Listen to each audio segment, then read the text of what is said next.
Hey guys, I'm Spammy and welcome to Super Gameplay Time. This is episode 23 and today we're gonna take a look at ARGO Online, which is a pretty old MMORPG. It's getting re-released now by Usergames, and this is one of those RPGs that kinda gets old, but it's still pretty good.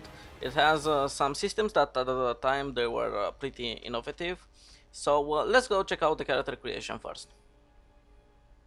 Alright guys, so in the background I put a dungeon video that I recorded, and on the left side I put where the chat used to be, the window with anything that I'm gonna talk about during this video. So the first thing that we're gonna check out in this first look is the character creation as usual. The character creation is pretty advanced. It has 7 classes, and each class is gender lock, but the opposite gender is available on the other factions. So if you want to play a female sniper, you go on the Nobilians. If you want to play a male sniper, you go on the Florence Law, and so on. Now each faction is different in many kinds of ways, and the storyline differs as well. For example, the Nobilians are the humans which want to rebuild their cities, their civilization, and so on, progress the civilization.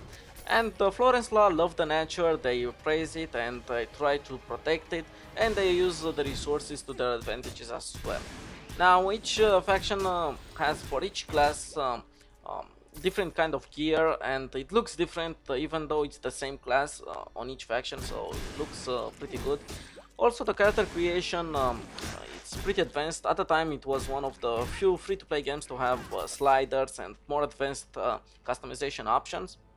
And as you can see during the video, there are no limitations in what color you can choose, for example for your hairstyle, for your skin, or for eye color, and so on. There are few available hairstyles and few available face options as well, so there is a pretty variety, and you can make a pretty good customization with the sliders and make your own character. You can make something weird, you can make something cool, whatever you like, I guess. Next thing that we're gonna check out is a bit of the gameplay, guys.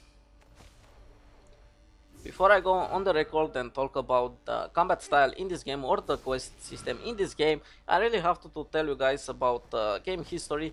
And I think in 2008 other players started to advertise this game as a hybrid MMORPG. During that time I think there were trailers already about C9 with the action combat going on. The game does have action combat, even though it's pretty primitive, and the game combat is pretty much a tap targeting, and you're gonna see that when you try to play in the action combat. Even though you can shoot your weapon in any kind of way, you don't actually get to dodge the enemy or something like that, so it's not meaningful to play in the action combat. It also requires more skill to play in the action combat, because in order to shoot a skill you really have to have your crosshair on the enemy, otherwise you're not going to be able to even shoot it.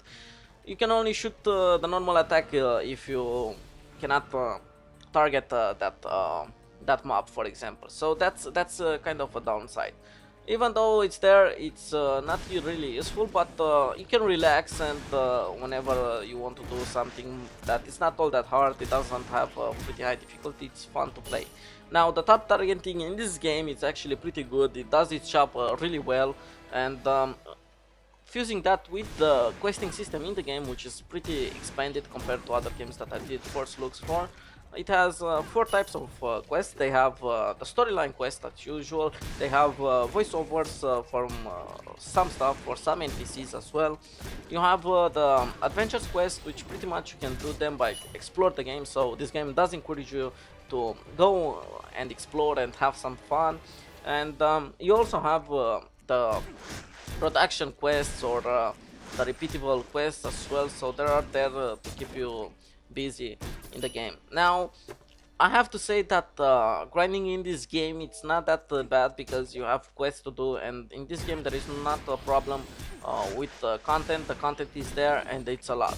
Even at lower level I can see that there are much more quests that I need to have to actually level up, so I can choose whatever the quest I want to do and leave some for later on. So yeah. Now we're gonna talk about the skill system up next. Alright, let's get the final touches of this video and close it up.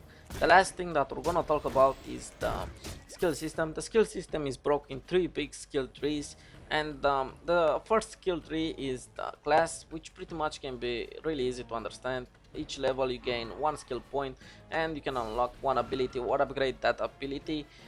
The abilities are different because you have the passive and the active skills, which can be used in combat and whatnot. Now the adventure skill tree is rather simple. You have passive skills that are pretty much must have.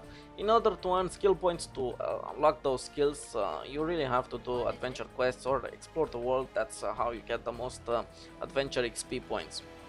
Now the faction skills are pretty much the same with the other faction, but they have different names. They seem to retain the same icons in my opinion, or at least most of them. And you have here only passives and buff skills. The buffs seem to be really good. The passives seems to be useful. You really have to be careful what you choose from here because the skill reset is kind of shitty in most of the MMORPGs. So that's about it with this video. If you guys like it, give it a thumbs up. If you really like it, subscribe to my channel, it really helps. And for the kicks of it, just share the video on Facebook or whatever you guys like to do. Thank you for watching, and I'll see you guys in the next video. Ciao guys.